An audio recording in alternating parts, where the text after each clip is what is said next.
الحمد لله رب العالمين اللهم صل على سيدنا محمد اللهم صل عليه وسلم. அன்புக்குரிய சகோதரர்களே, ஒரு முஸ்லிம் பிற முஸ்லிமை சந்திக்கிற பொழுது முஹம்மன் கூறி வாழ்த்துக்கள் சொல்லிக் கொடுக்கிறோம். முஹம்மன் என்றால் சலாம். முகமலர்ச்சியோடு அவரை பார்க்கும் பொழுது சலாம் சொல்கிறோம். பதிலுக்கு அவரும் பதில் தருகிறார்கள். இது ஒரு இஸ்லாமிய மரபு, பழக்க வழக்கம் என்பதை தாண்டி அது ஒரு மகத்தான சுன்னத். அந்த சுன்னத்தை நிறைவேற்றுகிற பொழுது நன்மைகளையும் அதிகமாக பெற்றுக்கொள்ள முடியும். சலாம் கூறுவதன் வழியாக அவருக்கு நாம் துஆவும் செய்கிறோம், வாழ்த்துக்களையும் தெரிவிக்கிறோம். அதே போன்றுதான் ஒரு முஸ்லீம் இன்னொரு முஸ்லீமை சந்திக்கும் பொழுது கை குலுக்கிக் கொள்ளுதல், முசாபஹா என்று சொல்கிறோம். முசாபஹா செய்து கொள்வதும் இது ஒரு நாயகத்தினுடைய உயர்தரமான சுன்னத். ரசூலுல்லாஹ் கடைபிடித்த சுன்னத்துகளில் மிக முக்கியமானது. செய்தனா அனஸ் இப்னு மாலிக் ரலியல்லாஹுவிடத்திலே கேட்கப்பட்டது, சஹாபாக்கள் நாயகத்தினுடைய காலத்திலே இப்படி அக்காலத்தில் முசாபஹத்து ஃபி அஸ்ஹாபின் நபி ஸல்லல்லாஹு அலைஹி வஸல்லம், நாயகத்தின் காலத்திலே சஹாபாக்கள் ஒருவரை சந்தித்துக் கொண்டால் என்ன செய்வார்கள்? கை குலுக்கிக் கொள்வார்களா, ரெண்டு கையை கொடுத்து முசாபா செய்வார்களா என்று கேட்கும் பொழுது அனஸ் ரலியல்லாஹு சொன்னாங்க, ஆமாம், நபிகளும் அப்படி செய்வார்கள், சஹாபாக்களும் அப்படி செய்வார்கள் என்று. இது ஒரு சுன்னத் முதல்ல. ரெண்டாவது முக்கியமான பாயிண்ட் என்னன்னா, ஹதீஸ்ல வந்திருக்கு, எவரொருவர் முசாபா கொடுக்கிறாரோ, இன்னல் மூமின இதா லகியல் மூமின ஃபஸல்லம அலைஹி வ அகத பியதிஹி ஃபஸாஃபஹு. ஒரு முஸ்லீம் இன்னொரு முஸ்லீமை சந்தித்த உடனே சலாம் சொல்கிறார். சலாம் சொல்லுகிற பிறகு அவருடைய கையை பற்றி முசாபா கொடுக்கிறார். இப்படி கொடுப்பதனால் என்ன கிடைக்கும் என்றால், நபிகள் சொல்கிறார்கள் பாருங்கள், அவருடைய தனாசரத் ஹதாயாஹுமா கமா யதனாசரு வரகு ஷஜர். இலை உதிர் காலங்களிலே மரத்திலிருந்து எப்படி இலை அப்படியே உதிர்கிறது, அந்த மாதிரி இந்த ரெண்டு பேரிடத்தில் இருக்கக்கூடிய பாவங்கள் முசாபஹாவின் வழியாக அப்படியே விழுகிறது, கரைகிறது.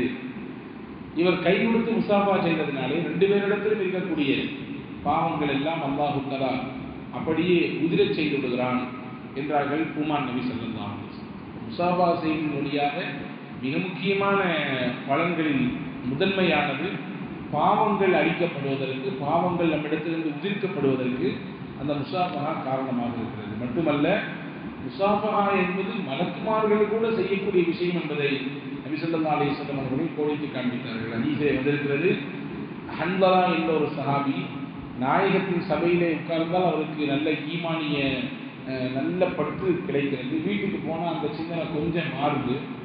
அவங்க நினைச்சாங்க, இங்கே ஒரு மாதிரி இருக்கிறதும் வீட்டுக்கு போனால் வேற மாதிரி இருக்கிறதும் இது நிஃபாக்கினுடைய தன்மையாச்சே, முனாஃபிக்கின் குணமாச்சே, என்ன இது அப்படின்னு ஓடி கொண்டு வந்தார். நபி ஸல்லல்லாஹு அலைஹி வஸல்லம், நாஃபக ஹன்ஸலா, நாஃபக ஹன்ஸலா, ஹன்ஸலா முனாஃபிக்காகி விட்டார்.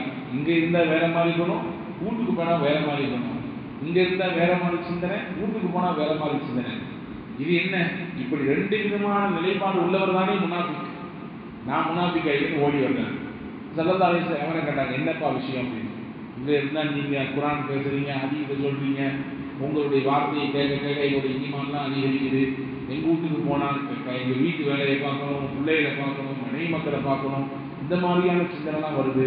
எப்படி இது ஒரே நிலையில் இல்லையே எண்ணம் அப்படின்னு சொன்னோம். ரசூலுல்லாஹி ஸல்லல்லாஹு அலைஹி வஸல்லம் சொன்னாங்க, இங்கே இருக்கிற மாதிரியே நீங்கள் உலகம் வாழ்க்கை முழுக்க இல்லைங்கன்னா உங்களை எல்லாம் மலக்குகள்லாம் வந்து சந்திச்சு முசாபா கொடுத்துருவாங்க.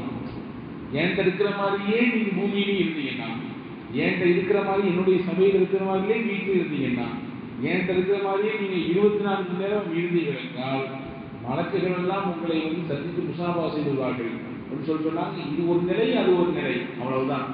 இது ஒரு நிலை, அது ஒரு நிலை, கடந்து போங்கள் என்று ஸல்லல்லாஹு அலைஹி வஸல்லம் சொன்னாங்க.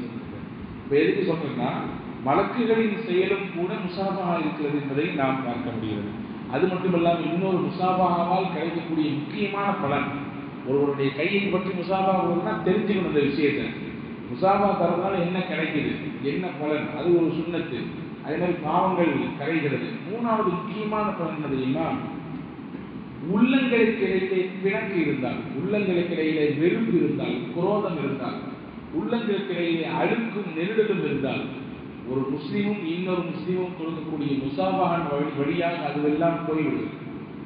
மனம் விசாலமாகிறது, மனதில் இருக்கக்கூடிய இறுக்கம் குறைகிறது, மனதில் இருக்கக்கூடிய அந்த நெருடல், அந்த நெருக்கம் அப்படியே மாறுகிறது. ரசூலுல்லாஹி ஸல்லல்லாஹு அலைஹி வஸல்லம் அவர்கள் சொன்னார்கள். எனவேதான் முசாஃபாவை அதிகப்படுத்துவதன் வழியாக அன்பை அதிகப்படுத்த முடியும், வெறுப்பை களைய முடியும்.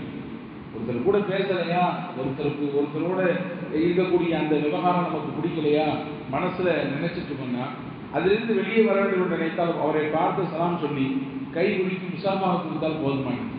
அல்லாஹ்வின் பேரர்களால் அந்த முசாஃபாவின் வழியாக பாவங்களும் கரைந்து விடுகிறது. இதனால் வரை இருந்த வெறுப்பும் அந்த ஒரு விதமான இருக்க நிலையும் மாறுவதற்கு காரணமாகிறது. ரசூலுல்லாஹி ஸல்லல்லாஹு அலைஹி வஸல்லம் சொன்னார்.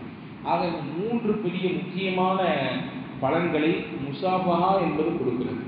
சுன்னத்து மற்றும் பாவங்கள் அழிவதற்குரிய காரணம் உள்ளங்களில் இருக்கக்கூடிய குரோதமும் வெறுப்பும் வன்மமும் இறுக்கமும் மாறுவதற்கும் இந்த முசாஃபஹா வழி செய்கிறது என்பதை நாம் இந்த ஹதீஸ்களின் வழியாக பார்க்க முடிகிறது. வல்ல ரஹ்மான் அல்லாஹ் இதை பேணி பின்பற்றி நடக்கக்கூடிய பாக்கியத்தை தந்து இனிமேல் இந்த மாதிரியான சிந்தனையோடு ஒருவருக்கு முசாஃபஹா கொடுப்பதற்கும் அந்த அவர் செய்யக்கூடிய முசாஃபஹாவை ஏற்றுக்கொள்வதற்கும் அல்லாஹ் தௌஃபீக் செய்வானாக.